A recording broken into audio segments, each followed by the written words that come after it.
எனக்கே ஃபீவரா இருக்கு, ஆனா குட்டீஸ் எல்லாம் ரொம்ப அழகா பெர்ஃபார்ம் பண்றாங்க. சோ இப்ப நம்ம திருப்பி பேக் டு போலாம். குட்டீஸ் என் கண்ணுக்கு தெரியல, இருந்தாலும் எல்லாரும் இன்னும் கொஞ்சம் நேரம் ஆனா கிட்டக்க வருவாங்களா? குட்டீஸ்லாம் வருவாங்க, உள்ள இருப்பாங்க. ரைட். சோ அவங்க இருந்தாங்கன்னா அவங்க கூட ஒரு ரைம் பாடலாம் பிளான் பண்ண. அங்க இருந்தாங்கன்னா குட்டீஸ் கேக்குதா? அந்த பக்கம் குட்டீஸ் கேக்குதா?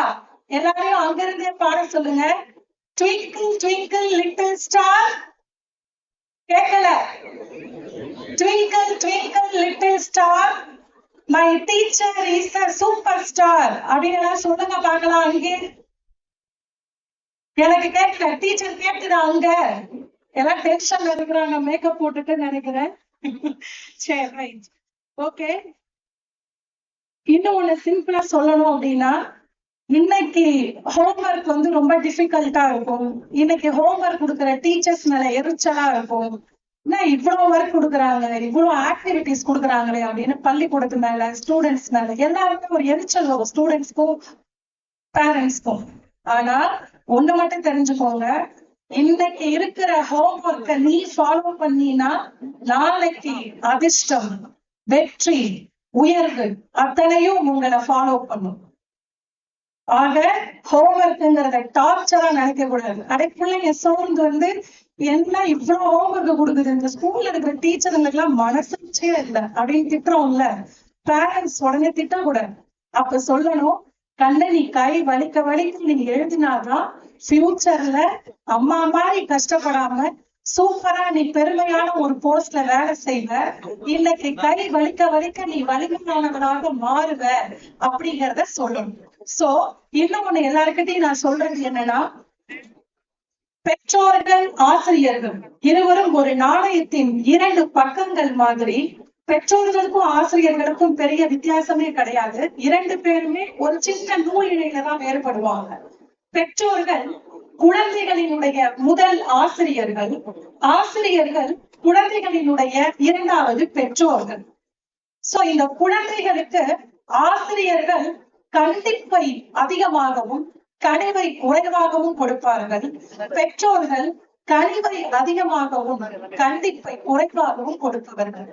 ஆக ஆசிரியர்கள் பெற்றோர்கள் இவர்கள் இணைவரும் ஒருங்கே ஒருமித்த ஒரு ஊக்கத்தையும் ஒருமித்த ஒரு வலிமையையும் குழந்தைக்கு ஊட்டும் பொழுது அந்த குழந்தை ஒரு வலிமையானவராக மாறுகிறான். இன்னொன்னு, இன்னைக்கு இருக்கிற இந்த ஜென்சி கிட்ஸ், ஆல்பா கிட்ஸ் மாதிரியே நம்மளாம் நல்ல தலைமுறையில இருந்துதான் வந்திருக்கோம். எனக்கு தெரிஞ்சு இங்க இருக்கிற எல்லாருமே ஒரு 10 years டிஃபரன்ஸ்ல தான் நம்ம ஒரே ஒத்த வயதினராக இருப்போம். குழந்தை இப்படி மாறுனதை விட பேரண்ட்ஸும் இப்ப எப்படி மாறி இருக்கோம்னா, super sensitive high active mothers, super sensitive hyper active ஃபாதர்ஸா இருக்கும். அப்படின்னா என்ன அப்படின்னா, ரொம்ப குழந்தைங்களை பேம்பர் பண்றது, ஓவர் ஃபீடிங் பண்றது. அது உணவுல மட்டும் கிடையாது, படிப்புலையும் அதிகமா திணிக்கிறது. அந்த முதல் மதிப்பெண்ல என்ன இருக்குன்னு எனக்கு தெரியல. முதல் மதிப்பெண்ணை நீங்க டார்கெட் பண்ணவே பண்ணாதீங்க. ஒவ்வொரு குழந்தைக்குள்ளும் ஒரு திறமை இருக்கும். ஒவ்வொரு பட்டாம்பூச்சிக்கும் ஒரு வண்ணம் இருப்பது போல எந்த பட்டாம்பூச்சாவது அசிங்கமா இருக்கா பார்க்க? இல்ல. அதே போல ஒவ்வொரு குழந்தைகளுக்கும் ஃபர்ஸ்ட் பிரைஸ், ஃபர்ஸ்ட் மார்க் வாங்குற பட்டர்ஃபிளை ஒரு தனி, மீதி இருக்கிற எல்லா பட்டர்ஃபிளையும் எல்லாமே ஒரு, அதே போல நட்சத்திரங்களை கூட எடுத்துக்கலாம். ஏன்னா லிட்டில் ஸ்டார். சோ இங்க இருக்கிற லிட்டில் ஸ்டார்ஸ் ஒண்ணு ஷைன் ஆகும். எல்லாத்துக்கும் ஷைனிங் ஒண்ணுதான், டிஸ்டன்ஸ் வேணா வேறையா இருக்கலாம். த சேம் இதுதான். நான் இன்னைக்கு கொடுக்குற அறிவுரைகள்னு நினைக்க வேண்டாம், இத பரிந்துரைகளாக கூட நீங்க எடுத்துக்கலாம். குழந்தைங்கள்ட்ட தான் நிறைய பேசணும்னு நினைச்சேன், ஆனா குட்டீஸ் உள்ள இருக்கிறதுனால முதல்ல பெற்றோர்களுக்கான பரிந்துரைகளை மட்டும் நான் கொடுக்கணும்னு நினைக்கிறேன்.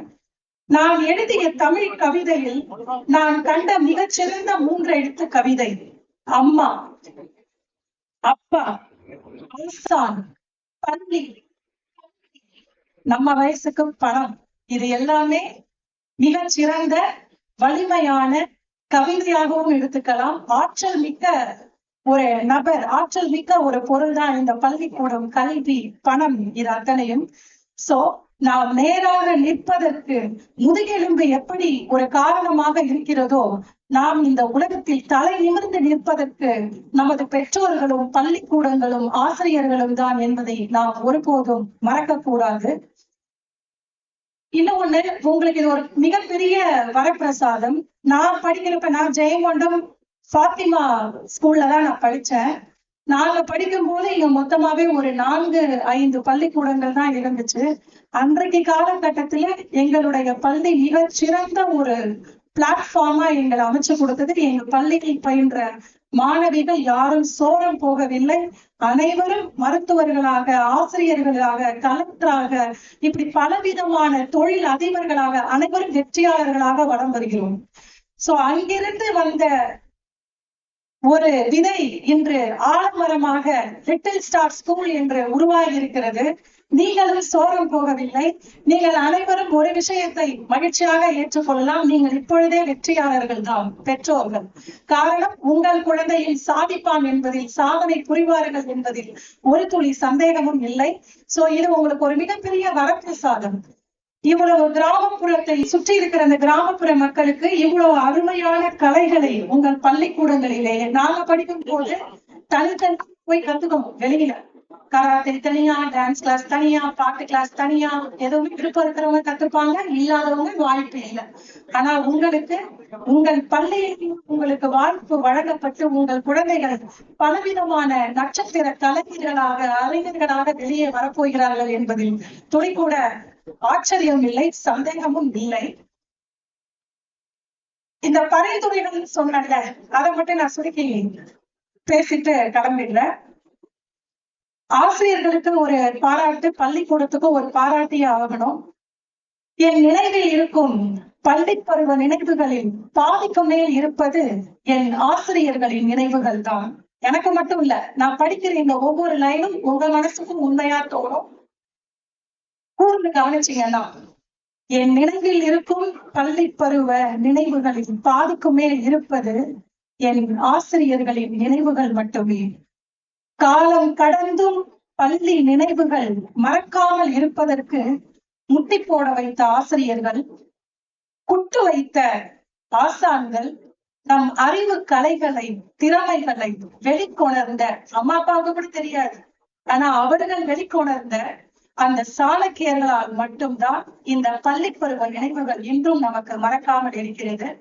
தன் மாணவர்களை மெருகேற்றி மிளிரச் செய்யும் ஒவ்வொரு ஆசிரியரையும் மலர் தூவி மரியாதை செய்ய நான் மனதாக நினைக்கிறேன். இந்த நிகழ்ச்சியான தருணத்தில் எனது பள்ளிக்கூடத்தையும் எனது பள்ளி ஆசிரியர்களையும் நான் நினைவு கூறுகிறேன். எவ்வளவு உழைத்து முன்னேறினாலும் நம் வெற்றியை பாதி நம் ஆசிரியர்களுடையது. எத்தனை தூரம் நாம் உயர்ந்தாலும், எவ்வளவு உயர பறந்தாலும் ஆசிரியரையும் பெற்றோரையும் மறக்காத மாணவனே, மனிதனே நல்ல மனிதன். ஆமாவா இல்லையா? தூங்கிட்டீங்களா? எல்லாம் முடிச்சிருக்கீங்க, ரைட். இன்னொன்னு, இப்ப இந்த பெற்றோர்கள் சொன்னீங்களே, அது என்னமா அப்படின்னா, அறிவுரை கொடுக்கிற வயசுல நான் இல்லை. ஏன்னா நிறைய அம்மா அப்பா எல்லாம் உட்கார்ந்துருக்காங்க, பாட்டி தாத்தா எல்லாம் குழந்தைகளுடைய பெர்ஃபார்மன்ஸ பாக்குறதுக்கு. அதனால என்னுடைய பரிந்துரையாக, ஆமா தானே, பரிந்துரையாக சில விஷயங்களை எடுத்துக்கலாம். அதுல முக்கியமான ஒண்ணு, குழந்தைகள்ல சந்தேகமே கிடையாது, அவங்க 100% டேலண்டடோட இருக்காங்க. எதை போட்டாலும் கிராஸ் பண்ணிக்கிறாங்க, எத்தனை பேஜஸ் கொடுத்தாலும் படிச்சிடுறாங்க. மாற வேண்டியது நாம் தான். யாரு? பேரண்ட்ஸ். அது என்ன அப்படின்னா, நான் ஃபர்ஸ்டே சொன்னேன்ல, ஓவர் ஃபீடிங். ஓவரா திணிக்காதீங்க, ஓவரா எதிர்பார்க்காதீங்க, அவங்கள ஃப்ரீயா விடுங்க. நாங்க இப்போ பீடியாட்ரிக் தான் மெயினா எங்களோட ஹாஸ்பிட்டல்ல பண்றோம். ஆனா மல்டி ஸ்பெஷாலிட்டி. அவ்வளவு குழந்தைங்களை பாக்குறோம் ஸ்ட்ரெஸ்ஸோட, முட்டி வலியோட, கை வலிக்குதுங்கிறான், கண்ணு தெரியலங்கிறான். இதுக்கெல்லாம் மூல காரணம் யாருன்னு நினைக்கிறீங்க? நாமதான். யாரு? சத்தமே வரலையே. பேரண்ட்ஸ், தயவு செய்து முதல் மதிப்பெண்ணை டார்கெட் பண்ணாதீங்க. இதை நான் ஏன் வந்ததுல இருந்து சொல்லிக்கிட்டே இருக்கேன்னா, நான் அவ்வளவு குழந்தைங்களை ஸ்ட்ரெஸ்ஸோட பாக்குறேன். நமக்கு கிடைக்காத வாய்ப்பு எல்லாம் கிடைச்ச உடனேவே நம்ம பிள்ளைகிட்ட, நீ நல்லா பாடு, நீ நல்லா ஆடு, நீ நல்லா அதை பண்ணாதீங்க. திருப்பியும் சொல்றேன், எல்லா நட்சத்திரமும் மின்னும். ஒண்ணுக்கும் டிஸ்டன்ஸ் வேற, சைஸ் வேற. அதே மாதிரிதான் எல்லா குழந்தைகளும் வெற்றியாளராக வருவார்கள். முதல் மதிப்பெண் ஒரு மதிப்பெண் கிடையாது. அதை போக்கஸ் பண்ணி டார்ச்சர் பண்ணாதீங்க குழந்தைங்களை. இன்னொன்னு, பெற்றோர்களுக்கு திரும்பவும் என்னுடைய வேண்டுகோள், பிள்ளைகள் முன் சண்டை போடாதீர்கள். பிள்ளைகள் ஒருபோதும் கெட்ட வார்த்தை பேசுவதில்லை, கேட்ட வார்த்தைகளை தான் பேசுகிறார்கள். பிள்ளைகள் ஒருபோதும் கெட்ட வார்த்தை பேசுவதில்லை, கேட்ட வார்த்தைகளை தான் பேசுகிறார்கள். சோ ஒருபோதும் குழந்தைங்க முன்னாடி சண்டை போடாதீங்க. அடுத்து, தன்னையே கொள்ளும் சினம். கோபம் அமிலம் போன்றது. படுகின்ற இடத்தை விட இருக்கின்ற இடத்தை அது அழித்து விடும், கொள்ளும். ஆகவே கோபப்படாதீர்கள். குழந்தைகிட்டையும் சரி, குழந்தையோட அம்மா கிட்டையும் சரி. கரெக்ட் தானே? அடுத்து, ஆசைக்கு வாழாமல் தேவைக்கு வாழ குழந்தைக்கு கற்றுக் கொடுங்கள். அதிகமாக சொத்து சேர்த்து வைக்கும் பெற்றோர்களை விட சிக்கனமாக வாழ கற்றுக் கொடுக்கும் பெற்றோர்கள் மேன்மையானவர்கள். திருப்பி அண்டர்லைன் பண்ணிக்கோங்க. இது எதுக்குன்னா, நாமளும் அப்படியே ஓடி ஓடி நம்மளுடைய ஆரோக்கியத்தை விட்டுட்டோம், மன நிம்மதியை விட்டுட்டோம், குடும்ப நேரத்தை விட்டுட்டோம், extra duty, night duty, extra salary, இதெல்லாம் டார்கெட் பண்ணி பணத்தின் பின்னால் ஓடுகின்ற இந்த வேகமான ஓட்டத்தில் குடும்பத்திற்கான தருணங்களை நாம் அனைவரும், இன்க்ளூடிங் நானும், இழந்து நிற்கின்றோம். இது நல்ல ஒரு சமுதாயத்திற்கான ஒரு இது கிடையாது. இது ஒரு நல்ல இந்த மாற்றம் நல்ல மாற்றம் கிடையாது. இன்னைக்கு எனக்கு தெரிஞ்சு இப்ப இங்க இருக்கிற அவ்வளோ பேருமே ஒரு பொறுப்பான இடத்துல இருப்பீங்க கட்டாயம். அந்த பொறுப்பாக இருந்ததுக்கு காரணம் நம்மளுடைய அம்மா வீட்டில் இருந்து நம்மளை கவனித்துக் கொண்டதும், தந்தை நமக்காக காப்பதனால்தான் நாம தெரியும். ஆனா இன்னைக்கு நோ ஃபேமிலி டைம், எது கேட்டாலும் நோ டைம். சோ அத முதல்ல மாத்தணும். அதுக்குதான் இதை சொல்றேன். அதை ஏன் நம்ம ஓடுறோம்? குழந்தைக்கு சொத்து சேர்க்க. சோ அதிகமாக திருப்பியும் அண்டர்லைன் பண்ணிக்கங்க. சொத்து சேர்த்து வைப்பதை விட அவனை என்ன சொல்லியிருக்கேன்? சொத்து சேர்த்து வைப்பதை விட சிக்கனமாக வாழ கற்றுக் கொடுக்கும் பெற்றோர்கள் மேன்மையானவர்கள் என்பதை மறந்து விடாதீர்கள். அடுத்து, விட்டு கொடுப்பவர்கள் கெட்டு போவதில்லை, கெட்டு போனவர்கள் விட்டு கொடுத்ததில்லை. ஆகவே விட்டு கொடுங்கள். குழந்தைகளிடத்தில் சில விஷயங்களை நேரத்தின் முதலில் அவர்களுக்காக விட்டுக் கொடுங்கள். அடுத்து, செல்போன். இத பத்தி பேசாம நான் இறங்க போறதில்லை. இந்த செல்போன் அதை பத்தி இப்ப அடுத்து நமக்கு ஒரு டிராமா இருக்கு. அதை திருப்பி திருப்பி புரிய வச்சாலுமே நம்ம எல்லாருமே என்ன தெரியுமா, தமிழ்நாட்டுல ஒரு பெரிய பிளஸ், ரொம்ப உணர்ச்சி மிக்கவர்கள், ஈஸியா காதல் வயப்படக்கூடியவர்கள், ஈஸியா இமோஷன்ஸ் ரொம்ப அதிகமா இருக்கும். அப்படியே ஒருத்தவங்க அழுதா நாமளும் அழுவோம், அவங்க சிரிச்சா நாமளும் சிரிப்போம். ஆனா அது அதோட சரி. இன்னைக்கு இப்ப நான் சொல்றேன், இந்த ஸ்கிரீன் டைம் பத்தி, செல்போன் பத்தி தொடர்ச்சியாக 3 வருடங்களாக எல்லாரும் விழிப்புணர்வு சொல்லிட்டு இருக்கோம். ஆனா நாமளே மாறல. அதுதான் உண்மை. முதல்ல ஒரு வீட்டுக்கு ஒரு ஸ்மார்ட் போன் இருந்தா போதுமானது நான் நினைக்கிறேன். 3 போன் தனித்தனியா ஸ்மார்ட் போன். அதாவது நம்ம நாட்டுல என்ன ஒரு பிரச்சனை அப்படின்னா, கல்வி அறிவு மிதமிஞ்சு போய் கிடக்கு.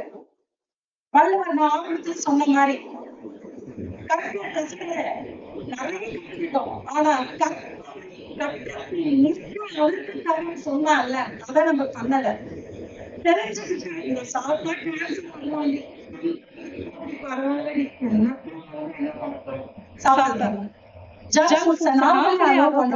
இன்னைக்கு லீவ் விட்டாங்க, ஜங்க் ஃபுட்ஸ் ஆர்டர் பண்ணோம்னா அது பண்ணல, வீட்டுக்காரங்க கோவம் வருது. இன்னைக்கு ஒரு நாள் கிச்சனுக்கு லீவ் இல்லையா, நம்ம என்ன பண்றோம்?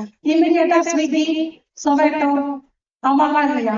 சோ இந்த தவறை அனுமதிக்காதீர்கள். தெரிஞ்சே நாங்க பாக்குறோம். ஒரு மாசத்துக்கு முன்னாடி எல்லாம் ஃபீவர் கேஸ் நிறைய இருக்கும், இப்பெல்லாம் கேன்சர் கேசஸ் நிறைய இருக்கு.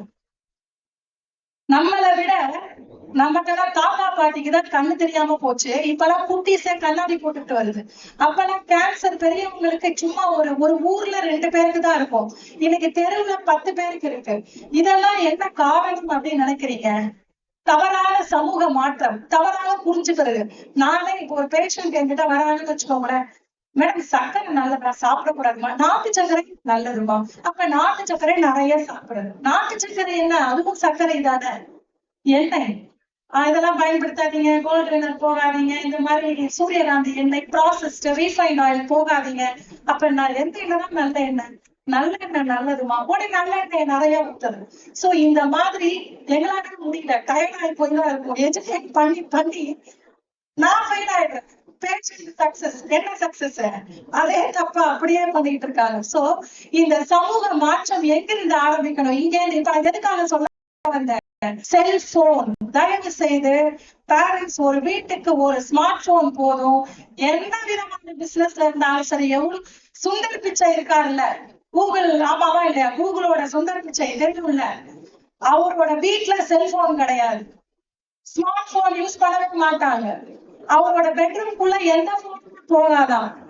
நல்ல புண்ணியவன், ஊரே கூகுள கொடுத்துட்டு அவரு பாரு கூகுளும் கோகுலும் இல்லாம இருக்காரு. நமக்கு அந்த கூகுள் தான் எல்லா, கோகுள் நமக்கு அவன் தான். எதுக்கு எடுத்தாலும் கூகுள் கூகுள் கூகுள்னு போயிடும். சோ இந்த மாதிரி அந்த தவறான மிஸ்யூஸ் பண்ணக்கூடாது. இன்னும் ஒண்ணு, வைஃபை. முன்னாடி வைஃபை இல்லாத வீடே கிடையாது, இல்லையா? கிச்சன் கூட இல்லாம இருக்கும் வீடு, ஆனா வைஃபை இல்லாத வீடு கிடையவே கிடையாது. காரணம் என்ன? அந்த இணையத்தை அதிகமாக பயன்படுத்திய, உலகத்தில் முன்னாடி ரொம்ப ஃபர்ஸ்ட் லைன்ல இருக்கிற அமெரிக்கால இணையத்தை கண்டுபிடித்தார்கள், பயன்படுத்தினார்கள், இன்று வரை பயன்படுத்துகிறார்கள். ஒன்லி எங்க? ஹால்ல மட்டும்தான். நம்ம வீட்டுல டாய்லெட்ல எடுக்குது, பெட்ரூம்ல எடுக்குது, எல்லா ரூம்லயும், கிச்சன்ல எடுக்காத. இன்னும் அந்த கார் அங்க வரும்போதே எடுக்கிறோம், வீட்டுக்குள்ள வரும்போதே வைஃபை. எதுக்கு? தேவையில்லாதது. இதுதான் தவறு. இதனால இப்ப நான் இங்க சொல்லிக்கிறேன், இப்ப நம்ம குட்டீஸ் இப்ப ஒண்ணுமே கிடையாது. தமிழ்நாட்டில், இந்தியாவில் மட்டும்தான் இணையத்தை அதிகமாக பயன்படுத்துகிறார்கள். இந்தியாவில் அதிகம், தமிழ்நாட்டில் மிக அதிகமாக பயன்படுத்துகிறோம். தவறான விஷயத்துக்கு, படம் பார்க்க, காலையில விட்டு போன சீரியலை சாயந்தரம் பார்க்க, அந்த அவங்க விளாகு பண்றாங்க, இவங்க விளாகு பண்றாங்க, கடைசியா நம்ம விளாக எலும்பெல்லாம் தேஞ்சு போயிடுது. எதை பார்த்து?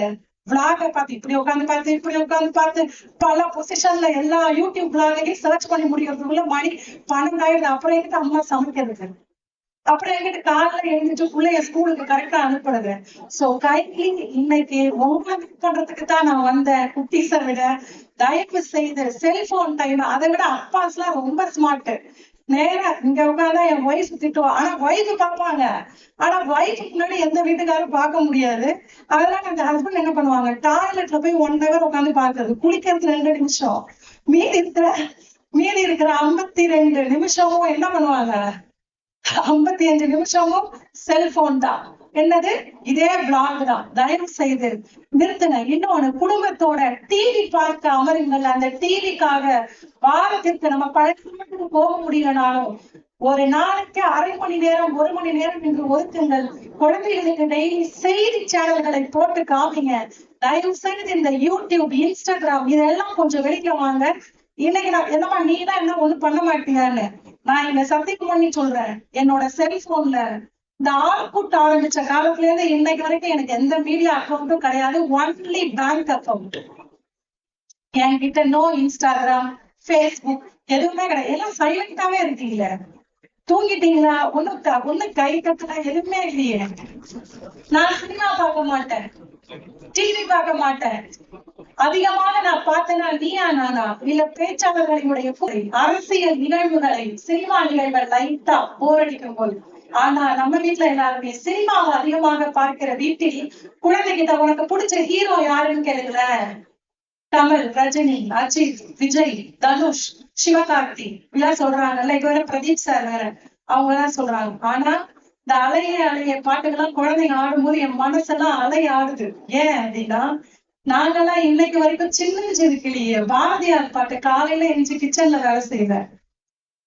எனக்கு எந்த மீடியா அக்கௌண்ட் புக்கு கிடையாது. என்ன யாரு உன்னோட ஹீரோன்னு கேட்டாங்கன்னா என்னுடைய தலைமுறையினர் தலை நிமிர்ந்து சொல்லுவோம், மார்க்கட்டி சொல்லுவேன். என்னோட ஹீரோ யாரு அப்படின்னு கேட்டா எங்க அப்பான்னு சொல்லுவேன். இப்ப உனக்கு யாரு? அது கமல் ரஜினி மாதிரி. இப்ப உனக்கு யாரு? என் ஹஸ்பண்ட். இதுதாங்க ஹீரோ. ஆனா இப்ப ஒய்ஃப் அவங்கள பிடிக்கும்போது, ஹஸ்பண்ட் எனக்கு அந்த அம்மாவை பிடிக்கும்போது எனக்கு ஒன்றும் புரியல. இந்த உலகம் எங்கு போய் கொண்டிருக்கிறது? குழந்தைகளுக்கெல்லாம் திறமையான பள்ளிக்கூடத்தை தேர்ந்தெடுத்துக் கொண்டிருக்கும் பெற்றோர்களினுடைய அறிவு ஏன் தோய்ந்து கொண்டிருக்கிறதுன்னு எனக்கு தெரியல. எல்லாரும் குழந்தைகளுக்கு பிறந்த நாள் கொண்டாடுகிற மாதிரி நீங்க உங்களுடைய பெற்றோர்களுக்கு பிறந்த நாளை கொண்டாடுங்கள். முதியோர் இல்லம் குறைக்கப்படும்.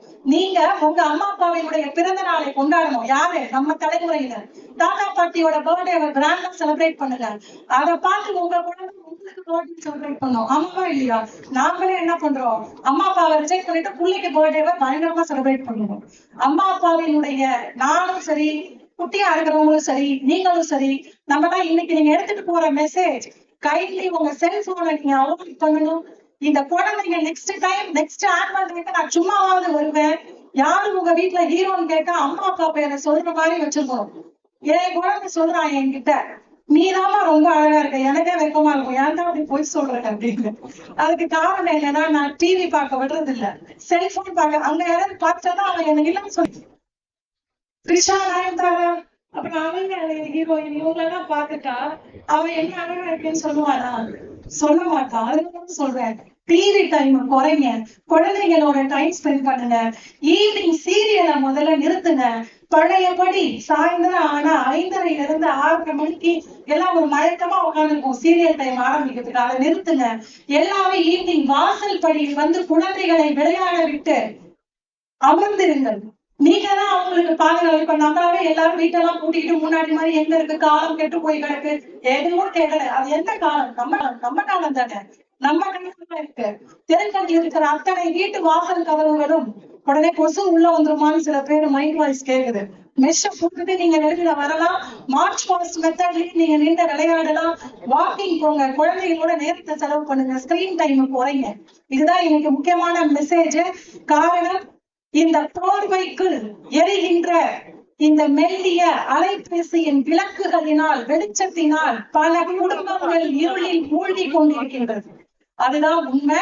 சோ அதனால சினிமா, அரசியல் இரண்டும் குழந்தைகளுக்கு தெரிய வேண்டும். ஆனால் அளவோடு தான் தெரிய வேண்டும். இன்றிலிருந்து உங்கள் வீட்டில் திரைப்படத்துக்கு டெய்லி ஒரு படம் பார்க்கிற பேரண்ட்ஸா இருப்பீங்க. யார் யாரெல்லாம் வீட்டுக்கு வந்தோடனே நைட்டு டக்குன்னு அந்த நெட்ஃபிளிக்ஸ் 4-5 இருக்குது, அந்த எல்லா ஐட்டத்தையும் ஆன் பண்ணி நல்ல படத்தையா சர்ச் பண்ணி எத்தனை பேர் டெய்லி பாக்குறீங்க? டக்குன்னு கை தூக்குங்க.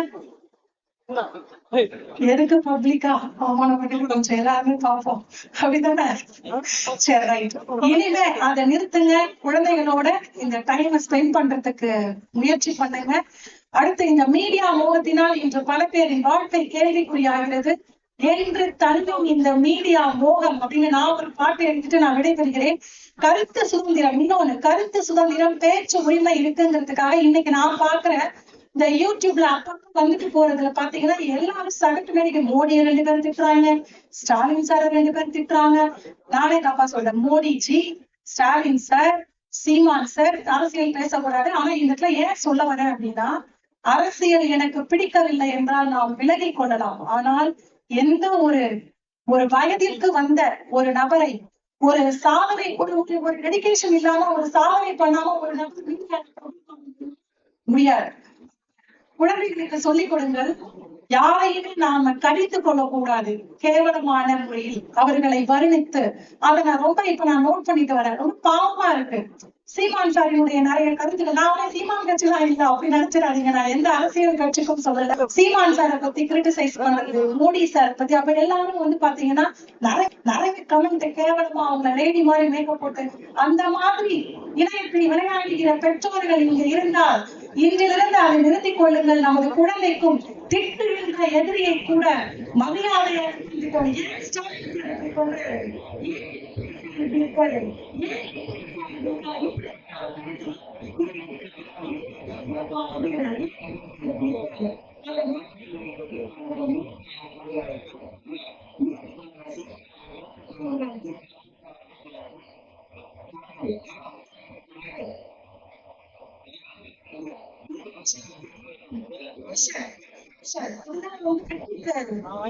முன்னோடி மன்னிக்க பழகுங்கள்.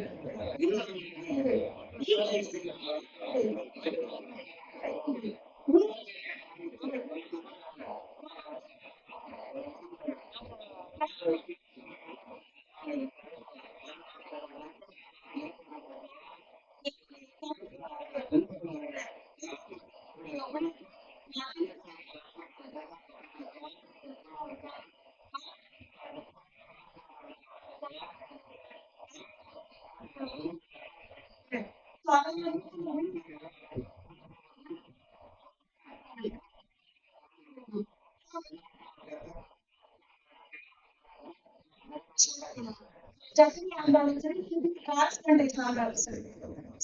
அப்ப என்ன பண்ணணும்? நான் மேடம் நீங்க யாரும் இப்படி பேசுறீங்க அப்படிங்கிறீங்களா? சரி ரைட். ஊக்கம் அதை கைவிடாதே, ஊக்கம் அதை கைவிடாதே. எண்ணம் போல் வாழ்க்கை, எண்ணத்தில் தூய்மை வேண்டும். ஏற்றம் வேண்டுமெனில் கல்வி, ஐயம் இன்றி செல்க. ஒழுக்கம் தனிமையிலும் தேவை. இந்த வார்த்தையை அண்டர்லைன் பண்ணிக்கோங்க. தனியா இருக்கிறோம், வீட்டுல யாரும் இல்லை, டக்குனு ஒரு தப்பா ஒரு வீடியோ பாத்துடலாம், அப்படி பண்ணிடாதீங்க. ஒழுக்கம் தனிமையிலும் தேவை. தனியா இருக்கும்போது கூட பொய் பேசக்கூடாது, தனியா இருக்கும்போது கூட ஒழுக்கம் தவறக்கூடாது. இதை குழந்தைகள்கிட்ட விசித்துக் கொண்டே வாருங்கள். ஒழுக்கம் தனிமையிலும் தேவை. கடைசியில் நான் டாக்டருங்கிறதுனால ஒரு வார்த்தை சொல்லிட்டு போறேன். ஔடதம் குறை, மாத்திரைகளை குறைத்துக் கொள்ள பழகுங்கள். அதுக்கு நான் சொன்ன அப்ப மாத்திரை எப்படிங்க குறைக்கிறது? வந்தா லிஸ்டா எழுதி தரீங்க. அதை குறைக்கிறதுக்கு ஒரே வழி நான் சொன்ன ஈவினிங்ல சீரியல் கட்டு, செல்போன் கட்டு, வாக்கிங், ஸ்ட்ரீட்டுக்கு வெளியில நடங்க. குழந்தைகள் பாதுகாப்பா விளையாடுவாங்க, நடப்பாங்க. நன்றி, வணக்கம். அப்பாடா இல்ல, இதுவரைக்கும் எல்லாம் ஏன் கை தட்டாம இருக்கீங்கிறதுக்காகத்தான் அப்படி சொல்லி பார்த்தேன். திருப்பி சொல்லிட்டு விடைபெறுகிறேன். கிராமப்புறங்களில் இருக்கும் மாணவர்களுக்கு இது ஒரு அரும் பெரும் வாய்ப்பு. இந்த லிட்டில் ஸ்டார் ஸ்கூல், இந்த பள்ளிக்கூடம் ஒரு வரப்பிரசாதம். இந்த நல்வாய்ப்பினை பயன்படுத்தி நீங்கள் அனைவரும் பேராற்றல் மிக்க பேரறிவாளர்களாய் உங்கள் வாழ்வில் பெருஞ்செல்வங்கள் அனைத்தையும் பெற்று பல்லாண்டு பல நூறாண்டு வாழ்க வளமுடன் நலமுடன் என என் கண்மணிகளை வாழ்த்தி, இந்த பள்ளி நிறுவனர் தாளாளர் அவர்கள் இந்த பள்ளிக்கூடம் விரைவில் மேல்நிலை பள்ளியாக வளர்ந்து பல்கலைக்கழகமாக மாற என்னுடைய மனமார்ந்த வாழ்த்துக்கள்.